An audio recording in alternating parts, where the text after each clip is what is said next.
On peut toujours rêver, n'est-ce pas? Imaginez une ville en 2050. Elle n'émet plus du tout de gaz à effet de serre, au moins pour les besoins de chauffage et de refroidissement. Comment cela fonctionnerait-il?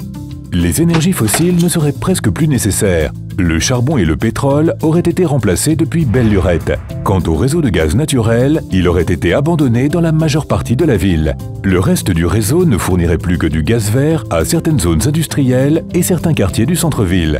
Les réseaux de chaleur urbains approvisionneraient la plupart des bâtiments des zones densément peuplées en chauffage et en refroidissement. La chaleur résiduelle d'un grand nombre d'entreprises locales et de centrales de production combinées de chaleur et d'électricité alimenterait le réseau. En outre, on utiliserait des sources d'énergie renouvelables telles que la chaleur géothermique, la chaleur ambiante des cours d'eau, des nappes phréatiques et des eaux usées, ainsi que le vent et le soleil. Les zones où la demande de chaleur est très faible ne seraient plus reliées au réseau de gaz ou de chaleur. L'énergie proviendrait de ressources renouvelables sur site et, comme partout ailleurs, du réseau d'électricité.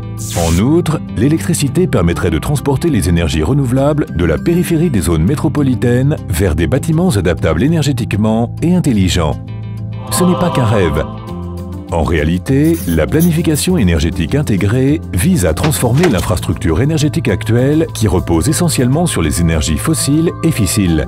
Ce changement donnera lieu à des réseaux neutres en carbone avec des capacités de stockage considérables et des réseaux économiquement viables grâce à la réduction des infrastructures parallèles de gaz et de chaleur. Comment sommes-nous arrivés là? Les urbanistes et planificateurs en énergie ont prévu la demande en énergie à un niveau très local. La hausse de l'efficacité énergétique a constamment réduit la demande, tandis que de nouvelles implantations la tiraient vers le haut.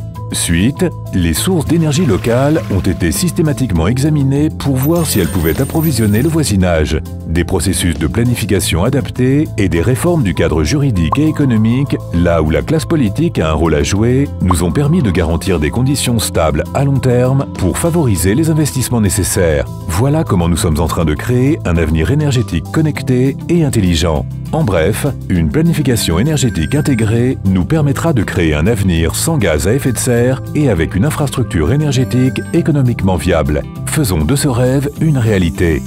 Découvrez comment la planification énergétique intégrée peut devenir réalité.